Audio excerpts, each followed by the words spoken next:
There are people who are so rabidly homophobic, and I just find that fascinating. It's as if you met someone who was absolutely spent all their life trying to get rid of red telephones. You go, what? You would not understand it. Why would someone bother to attack a group of people who mean and do them no harm? This is a series about gay people and the trouble people have accepting them. I'm good, do. How do you do? Over the last 2 years, when time allowed, I travelled to meet some of the most notorious homophobes on the planet. Signor Deputado, Stephen Fry? To challenge their prejudice and to find out where their hatred comes from. Gay people, most of them are lying about their problems. You're really not making any sense, Deputy. You really aren't. Homosexuality is fantastic. You should try it. I will arrest you. I will arrest you. But when your penis is terrorizing My someone... penis isn't. My penis doesn't do that. I also had a chance to meet some of the people who are victims of this prejudice, as well as those fighting against it. I never feel to sleep with a woman. It's a yuck. I'm born a queen. Só que eu nunca imaginei que o não vir do meu filho para casa, que ele estivesse morto. Of course, this matters to me because I'm gay. But homophobia impacts on all of us. It diminishes our humanity, and you can find it all around the world.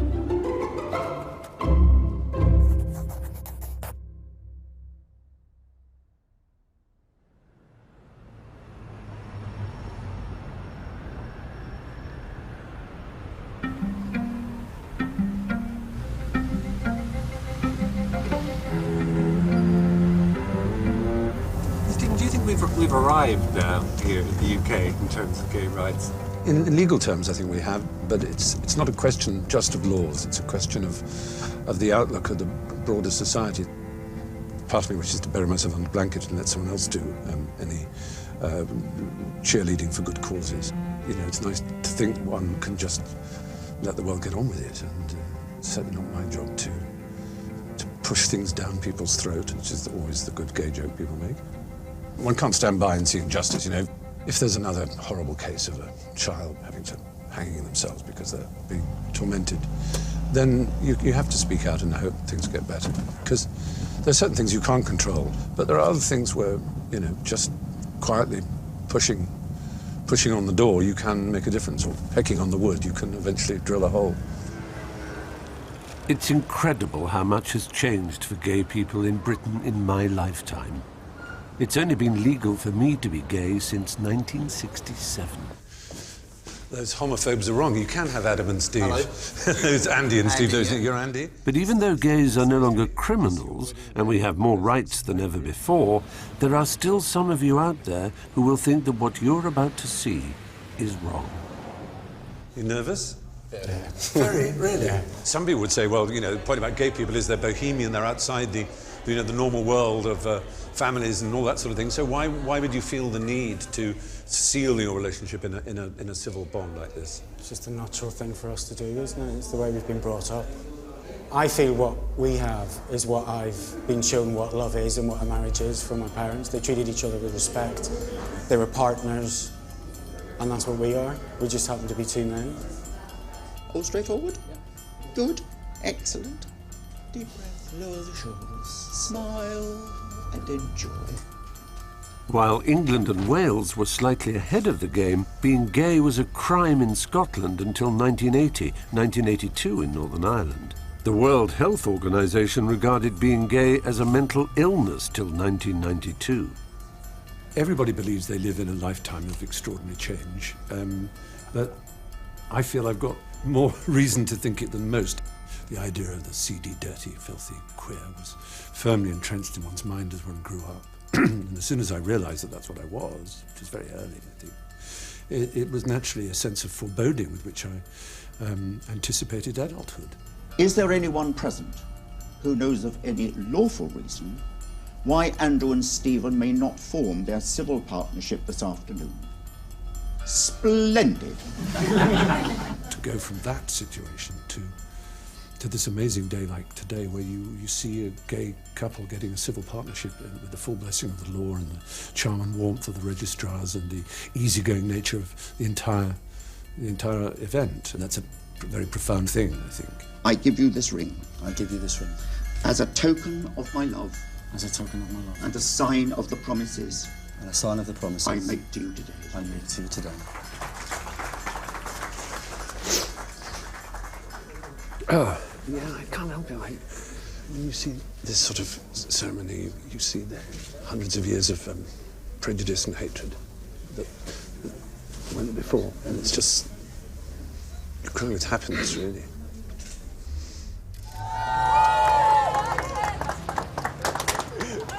Yes, I always cry at weddings anyway, and you just realise how far we've travelled, and it's incredibly touching. It makes one very proud to live in a time when this is finally possible.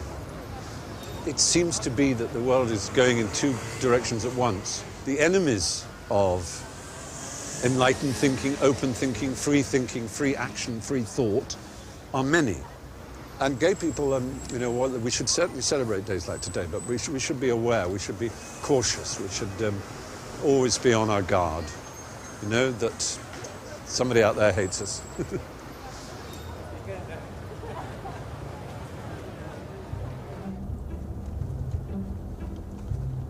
The fear that people hate us makes coming out difficult. For me, as a teenager in the 1970s, it was a terrifying prospect because there was still so much shame attached to being gay. But then, in '76, something inspiring happened. One of the most famous and successful pop stars on the planet risked it all by going public and saying, "There's nothing wrong with going to bed with someone of your own sex." It was a game-changing moment for me and countless other gay teens who had locked ourselves away in the closet. Well, hello. Hello. Très bien. Welcome. Oh, thank you so much. Nice to see you. Wonderful to see you. Come in. Thank you. Thank you. Come on, you.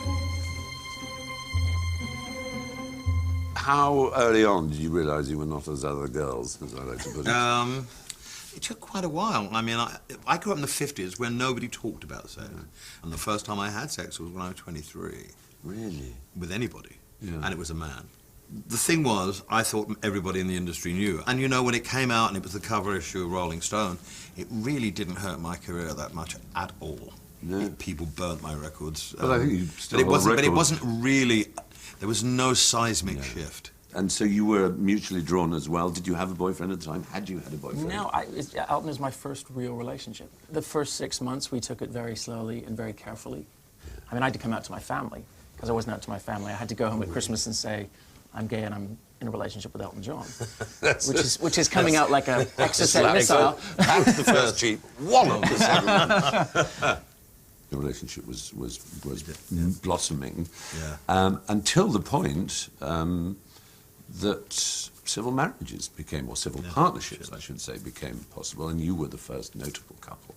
We did it on the the first day that we could, on the 21st of December. We did it really to make a political statement, but the actual service and the actual occasion was so moving that it really changed our relationship. And we did it for symbolic reasons, and then had this tremendous sense of contentment afterwards. And now that we've taken on the responsibility of raising a child together, I couldn't feel any closer to Elton than I feel right now. There are those in the public eye who have said that, you know, a true family should be a man and a woman and a child, as in the usual conventional way. That I don't agree with at all. No. You can't get everyone in your side, and we don't need, you know, we just want to be good parents and prove people wrong.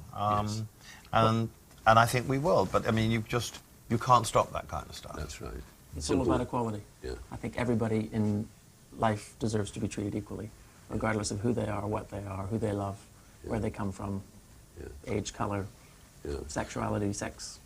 Yeah. And indeed, I would say with absolute assurance that there are, in Britain alone, many, many, many gay couples and gay individuals who feel probably validated by your status for all kinds of reasons, the dignity, the obvious authenticity, and the fact that you speak out, both of you, has done a lot for individuals.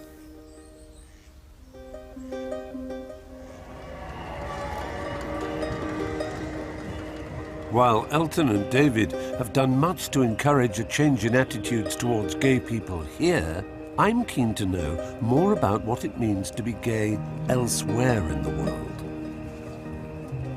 Today, 40 years on from the very first Gay Pride March in Britain, London is hosting World Pride.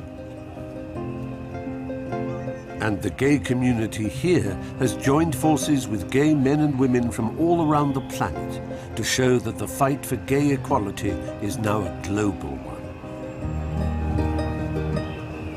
Here we are on the corner of Baker Street and Oxford Street, taken over by a group of people whose rights have advanced enormously over the past 40 years since this began. But we must never forget, rights can be taken away as easily as they can be given. And there are people out there who are filled with hate for who we are. And we have to be out there and show them that we're proud of who we are, and that's why it's called Pride. You look superb. Thank you very much. You must envy my body enormously. I do, incredibly. Yeah, yeah. In fact, I always want to touch you. All right. Thank you, have a great Pleasure. day. And you too. So have you come all the way from Sri Lanka to be here? That's right. Yeah, from a country that criminalizes us for being gay, with 12 years in jail. 12 years in jail. And we are living with the remnants of British laws that have not been taken away from us. Laws criminalizing homosexuality never existed around the world until the British imposed it on them. Yes. Right? Please take back what you gave us. We don't want it anymore. Yes. We don't want it anymore. Of the 84 countries that still criminalize homosexuality, roughly half are ex-British colonies using old British laws, though none of these are among the 5 that currently put gay people to death. This is Iran, and there's some boys being hanged by the neck till dead in the usual way. It's a sort of mass hanging, again, for the crime of apparently having slept with each other.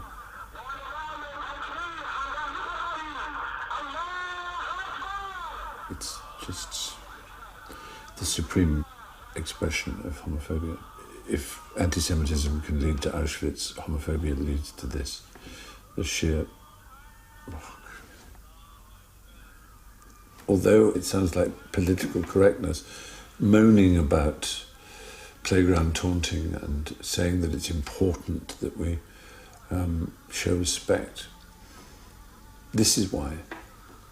Because if you let words and insults go by unchallenged, if you don't allow the dignity of gay people, then slowly those will be given freer and freer rein to do what they wish. I don't know what I can do. I can't go to Iran. The BBC have advised it would not be safe or sensible for me to do so. We wanted to film in Turkey, actually, where we heard of a couple of Iranians who had taken refuge there. But even Turkey, which is more or less a democracy, denied us the right to film. They said, why would you want to film about homosexuality? What a peculiar subject. So instead, I'm going to talk to someone who comes from Iran and is here seeking asylum, terrified of going back home, where he may well be killed.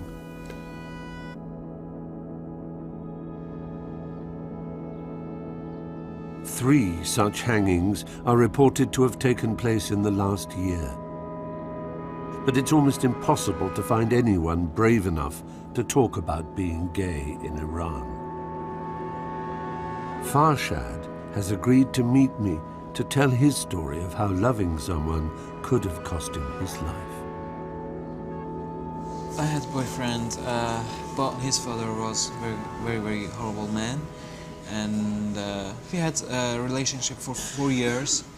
And his father claimed to court that I raped his son. my boyfriend, if he said it wasn't rape, he will be guilty. I see, because then he would admit that he had been... And so he said, yes, it was rape. So that's when you escaped. And you miss him still? Lots. He's fine at the moment. He has to stay in home all the time. And his father locked the door and he can't leave the home. And his father say he has to marry with some girl. But there's no chance of him escaping Iran, coming to join you in England? Oh, that's terrible.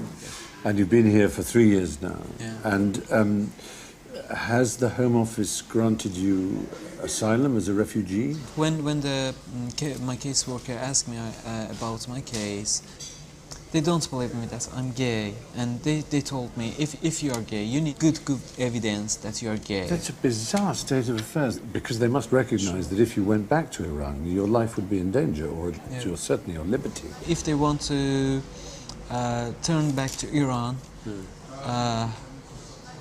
there is no any way. Just I'm thinking about suicide, and I will kill myself because it's better than hang up. Yes.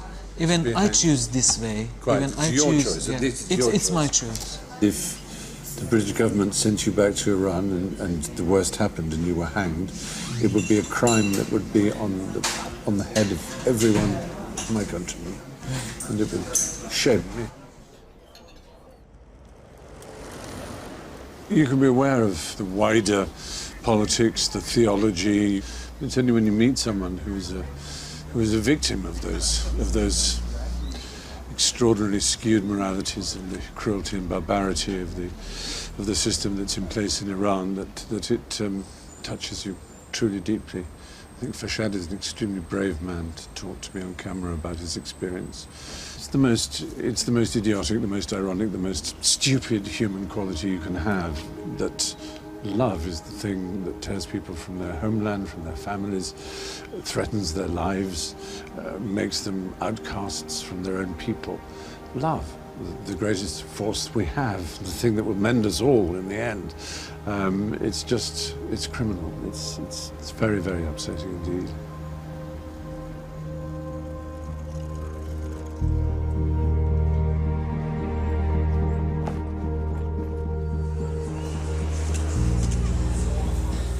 For me, it's not enough that my country might offer sanctuary to gay people persecuted by their own governments. I'd like to talk to some of these tyrants, to hear how they try to justify themselves and their prejudices. I'm starting in Uganda, a country that seems to be going backwards in its treatment of gay people.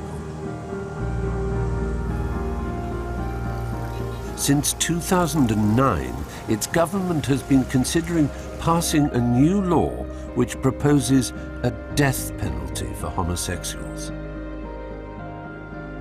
It's ignited a wave of anti-gay feeling and made homosexuality a hot topic here.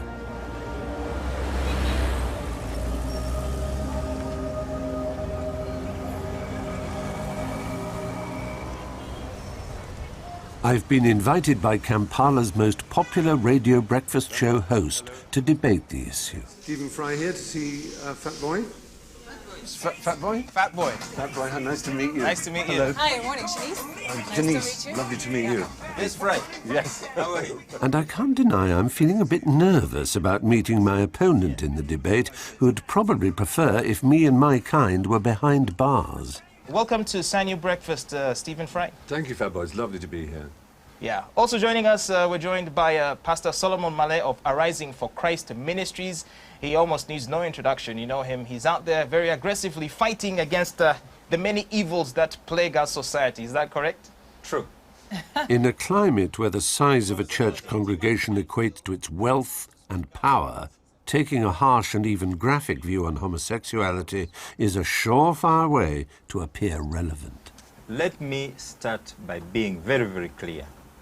Each and every people deserve to be permitted to pursue their destiny. Unfortunately, when we got independence, we somehow along the way lost our values.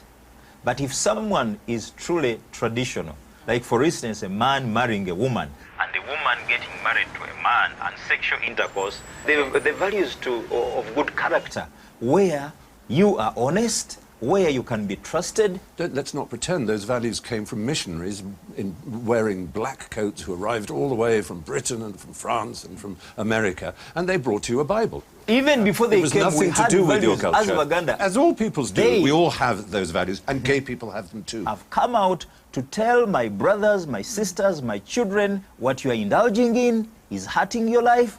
I've counseled victims who have urinary tract infections, those who have had their penises operated. I've had those who have been condemned. Their bowels are condemned, like this young man here.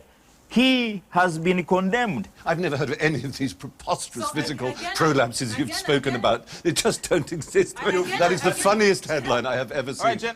I will have to read it out. How bum-shafting shattered my whopper.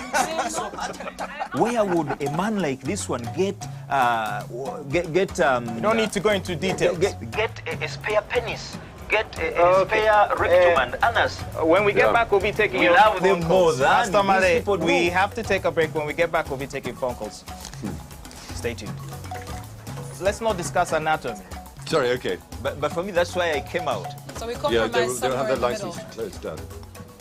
Well, we're having a good time. My name is Fatbo here with Sean. Hoping you're enjoying the conversation we're having this morning. Well, so how did you think that went? To me, it was fine. Yeah. Nothing bad is talked about homosexuality. Very little.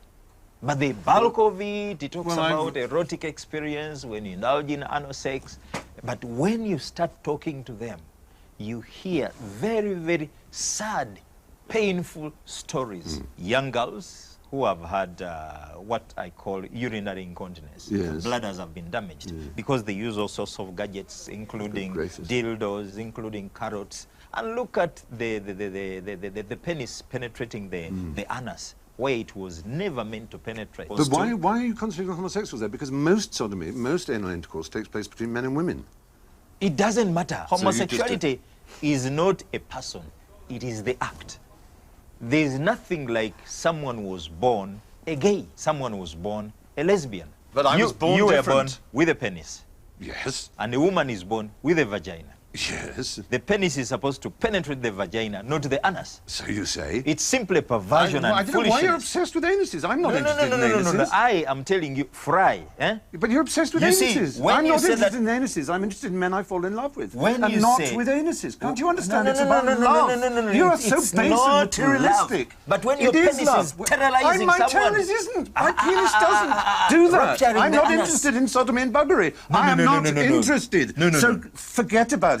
You're just so perverted. All you care about is penises and vaginas and anuses. Can you listen to me? You're so sick. Can you listen to me? I have been, and it's been a real lesson. Yeah. You say you were born? Yeah. Were you able to recognize that on the day you were born? Of course I didn't. That's a joke. Now, why are you lying that you were born gay? I wasn't. Oh.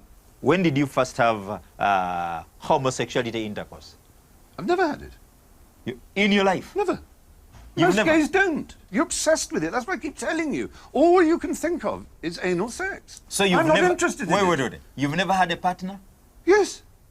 But we use fellatio and mutual masturbation and intercrural sex, such as the Greeks did, but not penetrating the arsehole. No, but... You're the one who's obsessed with penetrating the arsehole. No. Your obsession with sodomy, it says something very peculiar about you, if I may say so. It's quite extraordinary. No, but... the most peculiar thing. You are not using your penis the way you should have used it. Oh, it's not up to you to tell me how to use my penis. My penis was there to give me pleasure. Under the cloak of caring, you have designated homosexuality to be a vicious, perverted disease that causes all kinds of bizarre anal and vaginal and penile... No. You know, you homosexuality have is not a disease. It's not a disease. Well, it's an addiction. There's a difference between a disease. Okay. You learn it, and then you get addicted to it. I know what these people do. These people? I know what these people do. They are the homosexuals. What they do. Oh, you are so... Marley's attitude towards gay people makes the prospect of a law that would execute us chillingly real. But it's reassuring to find that some Ugandans have a different take on the issue. You were very hostile, Pastor. No. Well, fat boy. I don't know how Wow. you thought that went. How did that go? Interesting, I think is the word. You must, I'm assuming, know some gay people. I know many. Yeah. My own position, Steve, is actually that I want the bill to pass. It's because it's so ridiculous, you mean? Yeah. Oh, that's interesting. And it's going to achieve the opposite effect. You see, if it ever were to pass, it would simply be unenforceable. If it were ever brought before the courts, chances are it would be challenged and the law would be at high risk of being repealed even. Yes. And so I actually wanted to pass for That's that a very reason. good thinking. I like that. I like that. And they'll have to contend with the fact that, okay, no matter what legal measures we take, it looks like these people will always be here. Yeah. And most people are just going to be like, okay, you know what, let's just move on. There's other things to think about in life. Well, it's wonderful to talk to you and get us some clear light on this. What you've told me has taken the slightly sour taste out of my mouth. Dear Pastor Marley.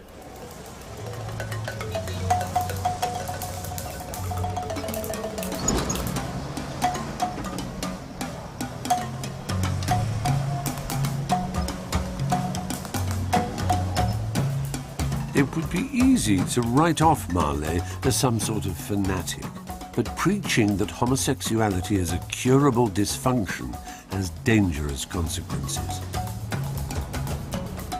I'm on my way to meet Stosh Mugisha, a lesbian who was raped when she was just 14 by a farmhand who believed that this would cure her.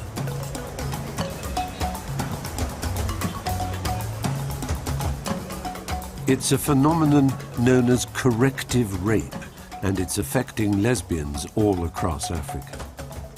Stosh is one of the few brave enough to share her story. There was a man who used to work at home driving tractors. He would find me touching girls' pussies and all that. He said, I want to show you how to play with boys. And then this guy grabs me, I was putting on shorts, and he tore it and he penetrated me with his penis. And it didn't take long. This guy just got out of me and I was bleeding.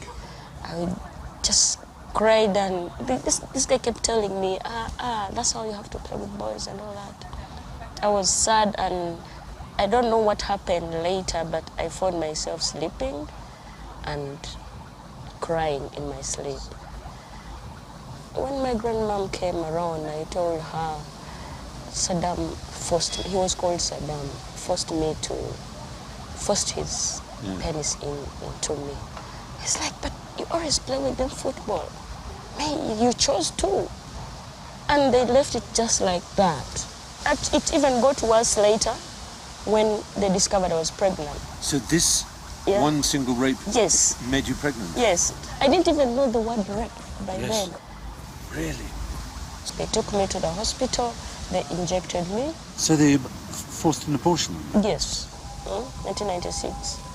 I went for a checkup and I found I was positive with HIV and AIDS. And this was the only sexual act that could have possibly, the only thing that could have given it to you was this single, brief, hideous rape when you were a young girl of 14. Yeah. You know, I had nothing, I had no say. I couldn't say anything, I couldn't.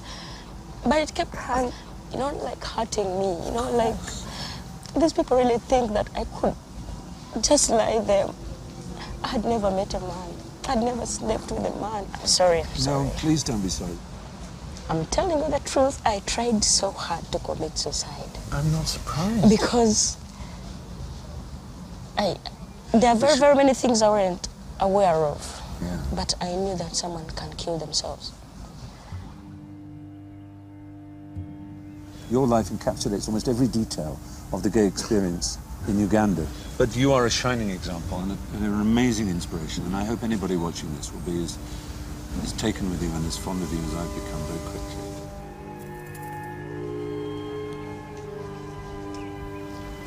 How traumatized would a child be to be raped in order to cure them of their inner feelings, which is just insane, makes no sense whatsoever. And in that act, impregnates her with a child and with HIV. It's almost beyond the realms of the gloomiest fiction you could imagine. To meet someone who can live through it is really extraordinary. This is where the grotesque figures like Pastor Marley stop being funny, because it's their rhetoric that builds up to this kind of thing. It really is.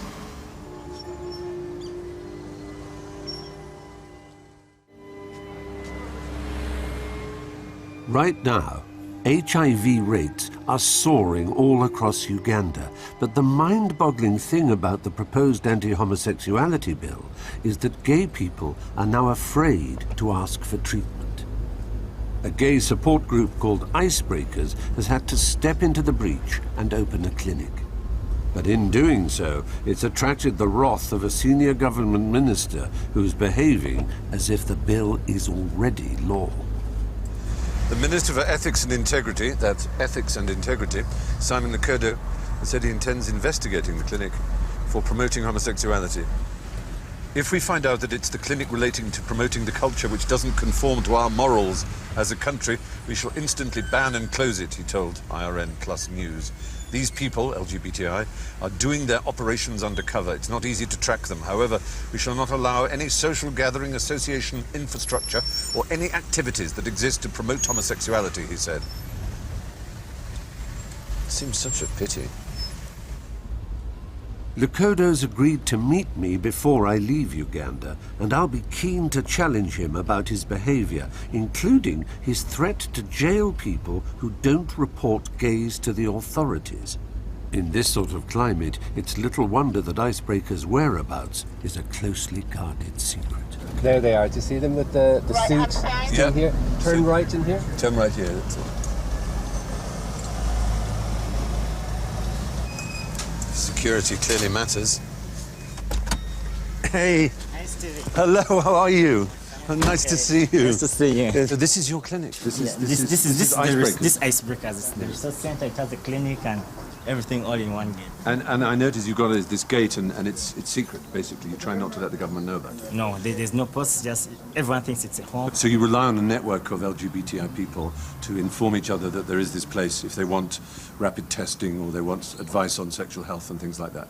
Yes, that's what you do. It's a network. It's kind of underground, but everyone knows exactly where to find us. The bill, as it stands, you have 24 hours to report somebody being gay, and if you don't, you can have a huge fine or imprisonment.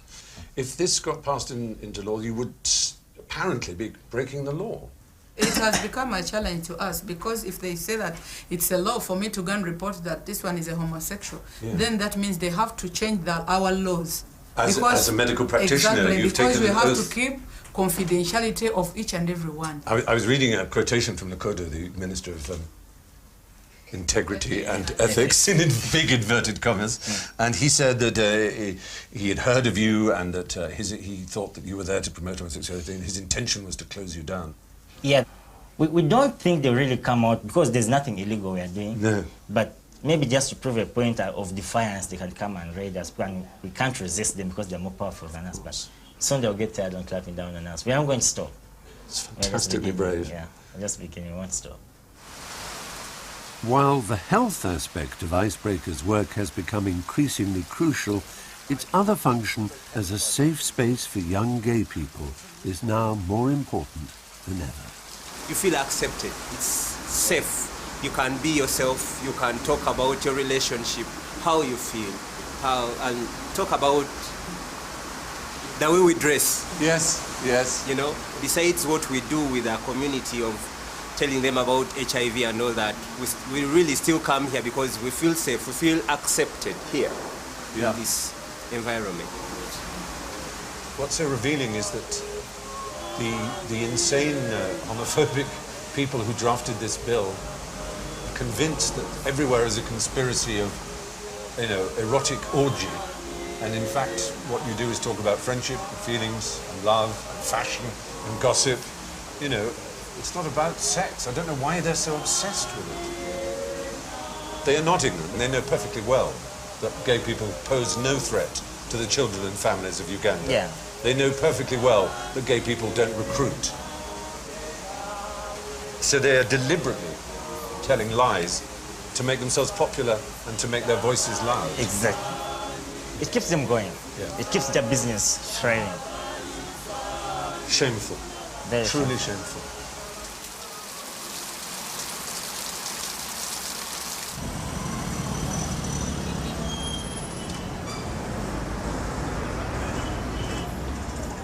I have to admit I'm slightly dreading my meeting with Simon Lokodo, the former Catholic priest who is now Uganda's Minister for Ethics and Integrity and hell-bent on crushing his country's gay community. Who knows where it'll go. I shall try and be civil. I'd like to find out how he could possibly support this barbaric bill, but I'm not sure he'll take to explaining himself to a gay Western liberal like me. How do you do? I'm good, How do you do? Thank you. My name is Stephen. Hello, Stephen. I've come with the BBC. I want to tell you point blank that there's no way you can impose your attitude to me. I'm not. I don't want to. I'm asking questions. I am a typical Ugandan, and my role and mandate here is to empower Ugandans to uphold moral values and principles. And we don't discriminate. However, we say, please, please. It's already bad that you are in that status. Don't promote, don't recruit, don't encourage others to come into your very unfortunate status. This is what's unique in Uganda, this extraordinary idea of yours of promotion. I was all my life, I was subjected to indoctrination of how to be heterosexual. It never worked on me. It never. If you're born that way, I'm telling you you're born is, gay, why don't you or you're born straight, no, or just let people be. That's finish. integrity. Then you are taking me for one who should come to join you, and therefore no, tolerate I don't want you to join me. I have no wish for you to join in this country. No anybody wish. who manifests himself a gay must be checked. I don't want one more homosexual in the world. I just want each one to be treated with love and dignity, not with hatred, not with raids, accusing them of recruiting and accusing them of recruiting children. What are the values that we get from homosexuality? What value do you get? Unlike from Christianity, love. Yes. Love when you destroy the back of your brother. Destroy the what? The back of your brother. The back? I've got my dear brothers who have come here because their backs are oozing with a pus. Most sodomy takes place in a heterosexual life. It is just that is in Europe. That is in Europe there. No, that is in your place. No, all around the world. Africa, never. In Africa, one There's will no not rape miss in Africa, is there? There are no young girls being raped in Africa. But there are thousands of them. So surely heterosexuality is far more dangerous to children than homosexuality. Far more. It's a country where heterosexual rape is almost endemic. I say, let them do it, but do the right way. Do it. The right way. Oh, let them do it the right way. Let them rape children the right way. What are you talking about? No, I'm saying at least it is natural way of desiring sex. Okay then. So it's okay to. But for two men who consent to have sex together in private is bad. But it's okay for a man to rape a woman because at least it's the right way. You are giving two comparisons which don't saying? meet. Which those comparisons don't compare at all. Well, that's what you've said to me. You said well, let them do it the right way. Take it the way you want. But what I'm telling you is, it is not permissible in Uganda for single-sex relationship. Finished. Right. And if you are advocating that, I'm sorry, I will treat you as a destructor of Uganda's ideology. Homosexuality is fantastic. You should try it. It's really good fun. I will arrest you. I will arrest you. Having sex with people. A lawyer, I wouldn't want someone who wasn't gay not to have it. But if you are gay, it's wonderful. Thank you. I hope everything goes well for Uganda. Yeah, okay, thank you. Thank you. But surely gays will stay away from us. Well, that was lively. He regards my view as an imposition on his country, and in a sense he's absolutely right if he wants to look at it like that. But taking a more international cosmopolitan approach in terms of international human rights, I think I'm right. He did wind me up, of course he did, because he's an idiot.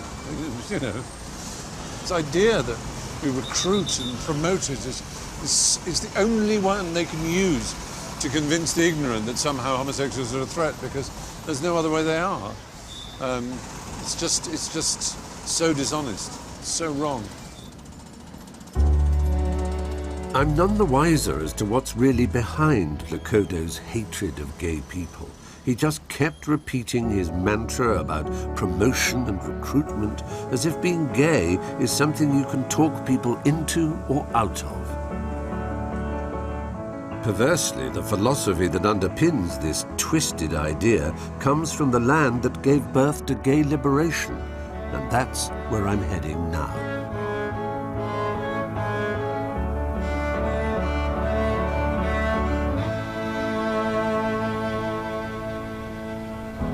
America is the home of reparative therapy, a therapy that claims it can change people from gay to straight through a series of sessions costing $140 a pop.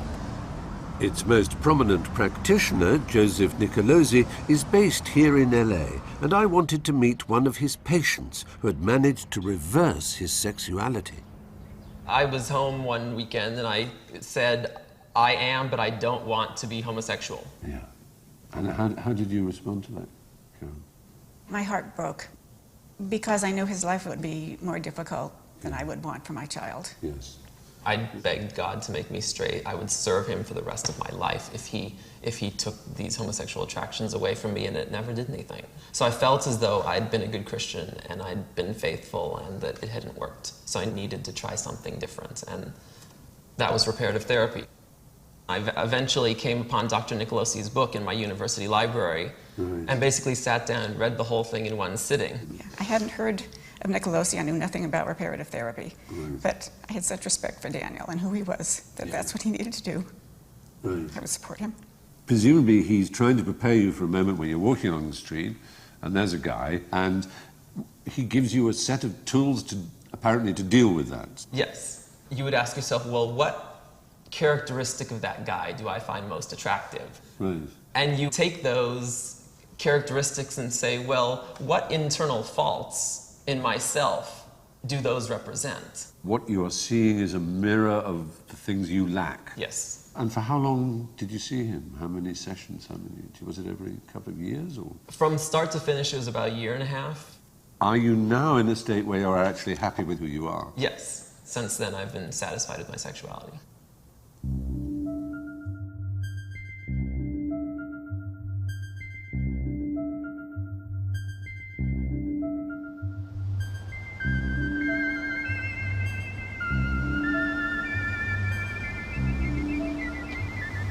Well, I'm off to see Dr. Joseph Nicolosi, who is the director, I believe, of the St. Thomas Aquinas Clinic and one of the founding members of NARTH, which is the National Association for Research and Therapy for Homosexuality. He uses the rather confusing phrase, gay people can come out of their homosexuality. They can come out of their coming out. And naturally, I'm not disposed to favour him, but I'm going to let him say what he has to say and listen to it, and I'm not here to have a fight. It's really just to see whether he really thinks there is something scientific underlying his work.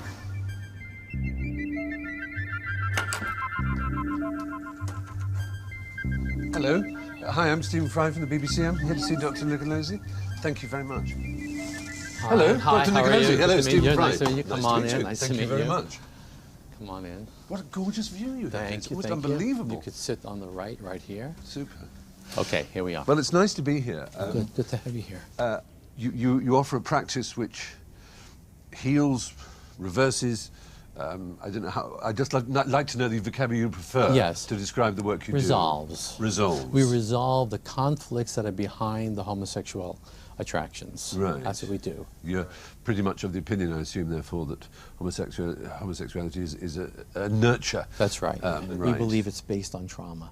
You're really going to have to look hard to find a trauma. It's an accusation of some sort of parental going wrong. Which That's what we believe. We believe it's about the parents. The boy does not disidentify with the mother and does not bond with the father. We don't believe he was born gay. If tomorrow a gay gene is discovered, you're going to feel a bit silly, aren't you? No, I won't feel You silly won't? at all, because they will still have to explain all the homosexuals that were successfully treated. Would you say that you have a kind of percentage that you can demonstrate of success-failure rate? We say a third, a third, a third. A third no change, a third significant improvement, a third cure. Is there an age at which? Well, we're getting more and more teenagers, more and more adolescents. I would say about maybe 60% of our clients now are teenagers. Parents call up in a panic because they found out their son is looking at gay porn. And of course, we have to get him into therapy.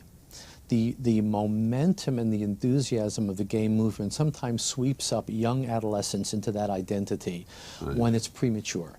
Imagine I'm coming to see you, Joe, to explore the possibility that I might find my inner straight person, if there is such a being. Sure. How would you begin? What is the therapeutic process? Many of these clients are able to trace their traumatic origins back to the father. My father never cared about me. My father never loved me. He never seemed interested in me. I was trying to get the 3 A's: attention, affection, approval. Right. And those emotional needs became sexualized. The thing that puzzles me, because I can't picture it in myself, is when you close your eyes and masturbate, what images come into your head? Are you saying you can actually reprogram that? Because that is, it's basically what gives you an erection, what excites you. Yes, exactly. Yeah. That's exactly the goal of reparative therapy. Yeah. We will say to them, for example, have you ever had a heterosexual attraction? Yes. Well, when I was 13 years old, there was this little girl at school. Can you feel a little something? Well, good. Triangle of containment. Hold a picture of that girl. Stay with your body. Stay connected to me. Stay with it. I did a telephone session with a 17-year-old boy. He says, I now look at gay porn. I cannot get aroused. Right. And I jokingly, I cannot get aroused. Right. Right? What? That means the therapy is working. It clearly is, yes. I'm also interested in the phenomenon that has become known in the last 20 years or so as metrosexual. And without being the least bit offensive, I would say you fit that rather well. You're very well groomed. You look, you could easily pass as a gay man, I can say. Straighten up and fly right. For all his talk of success, Nicolosi is unable to find one of his ex-gays to talk to us. Dan Gonzalez is actually not one of his success stories, and these days is a confirmed ex-gay. What's the use of driving? He and his mother Carol now campaign against the dangers of reparative therapy. You take the people that are on the posters for ex-gay programs, and not even they will tell you that they're 100% straight. They give you these bizarre, convoluted answers about how how they love women, how they love their wife, but they're not physically attracted to a woman walking down the street. And you get these bizarre answers. That's not heterosexuality. And not to mention damaging. Because every time you feel attracted to someone, that's supposedly a reminder of how you're broken.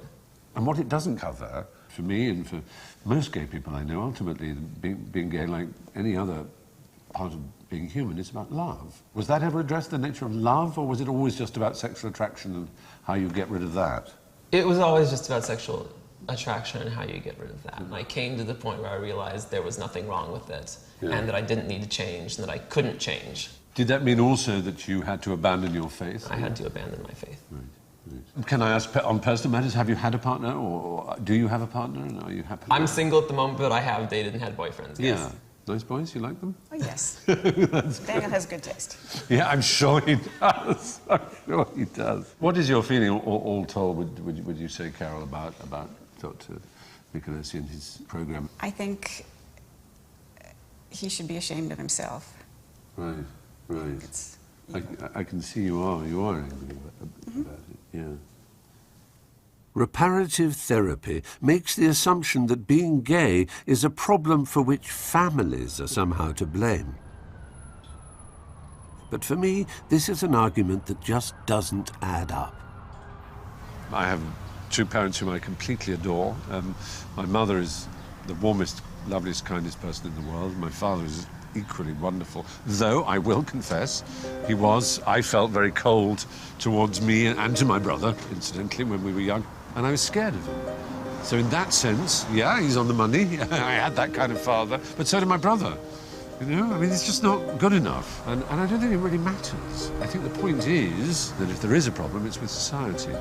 Because that is the reason so gay people are afraid to come out. It's the reason the reparative therapy can exist, is because there is a culture, or there is a worldview, or there is a religious doctrine out there which speaks in a strong voice to condemn. And young people are very vulnerable. And I have no sympathy with gay people who tell a 14-year-old they are gay and they must accept it. But I have no sympathy with one who tells a 14-year-old that they're not gay and they must accept it. It's bad enough being adolescent most of the time than to have interested parties from either group trying to recruit you.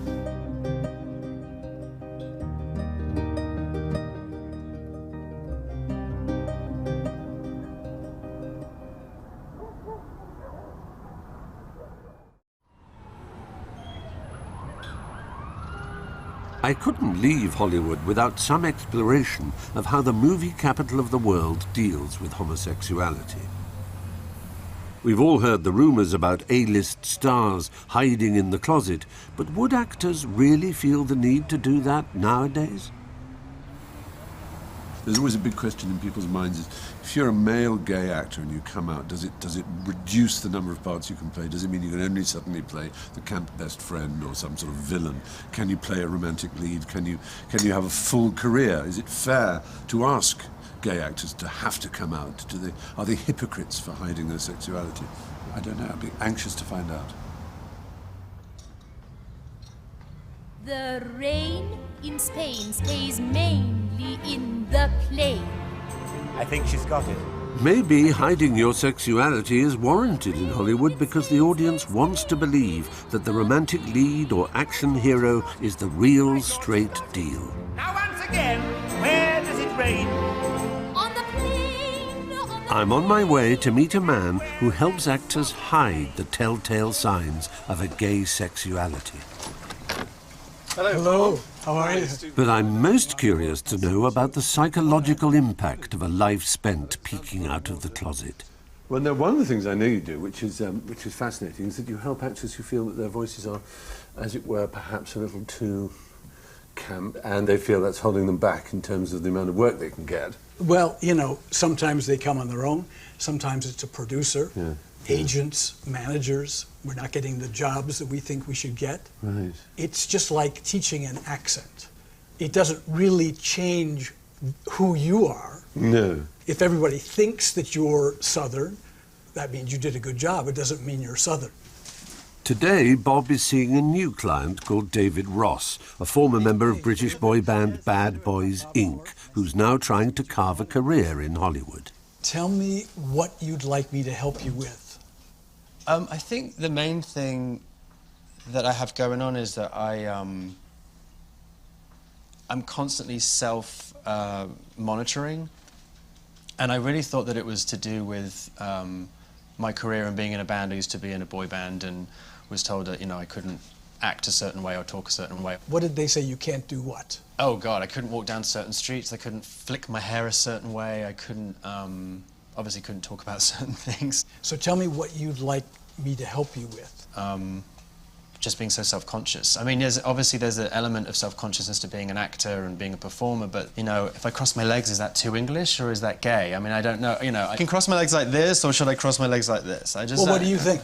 I think it should be like this, or I should at least sit like this. For what? Why would it be better that way? Just so you seem more straight, which seems ridiculous. Well, you don't seem particularly effeminate. I don't see a big physical problem. I mean, I know it's easier to say than to do, but I think you need to come to peace. Yeah, so you're a member of a boy band, you were managed by someone who obviously didn't want you to come out. You had girl fans and you were a huge success. And I think it's the residue of that you still got with your acting, isn't it? Yeah, absolutely. It's what comes with being in the public eye and being in the closet. You just felt fake all the time. It's fascinating, and I feel very honoured that you've come and been on camera talking about this to us, because that's in what kind of way is coming out. Yeah. So there's no going back in. Well, good. Well, then go for it. Yeah. Right. Go for it, because, listen, there are gay actors all over town that are working. While Bob's probably right, I think many of these actors are still choosing to live in the closet. But there is an actor in this town whose coming out could be a sign that things are changing in Hollywood. Neil Patrick Harris now lives an openly gay life with his partner and their surrogate twins. Yet in How I Met Your Mother, he continues to play perhaps the straightest and most prolific womanizer on American television.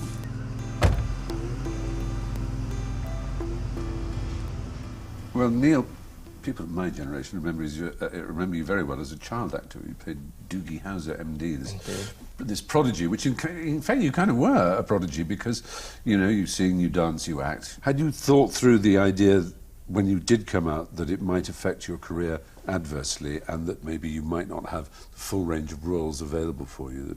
It would be idiotic of me to say that that hadn't crossed my mind or was a concern. You know, if you're on a TV show or an action hero in a movie, you know, people with billions of dollars are hoping that it catches on in a way that makes them billions of more dollars. Exactly. And so they're cautious, and I get that. So yes, if you're super campy and fey and effete and want to play the football quarterback, it's not going to happen. I could see you getting upset that you're not getting cast in those parts, and it's probably because you're gay. So you, as it were, got away with it being almost a yawn from the public rather than a kind of shock, which must have been a relief, I should imagine. Very much so. I was anticipating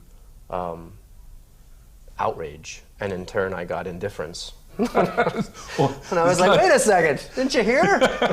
So I suppose all eyes are on you in a way because of the fact that you seem to be breaking this image people have that gay actors can't play straights. You've not only done it once, but you've got more films coming out in which you're doing it again. So, you know, are you conscious of this? Do you think you might be changing the world? At the end of the day, the things that I've currently been in and are about to come out and make a lot of money, then all of a sudden it'll look like I'm this gay actor that can play straight roles, and I'm suddenly that guy. But if one of the movies flops, then all of a sudden it looks like, oh, see? Yeah. I like to give people more credit than to think that they're just going to watch me and think about sodomy. Absolutely. I hope I can amuse people more than that. Let's hope. But I'm not in control of those kind of things. Neil's optimism about the movie-going public is encouraging, and I guess with his films due for release in the coming year, we'll soon learn if the world's ready for an openly gay actor in the role of a straight leading man. How we react to the films may also tell us something of how society as a whole sees its gay community. For all its faults, Hollywood is a pretty accurate reflection of the way most of the world is looking.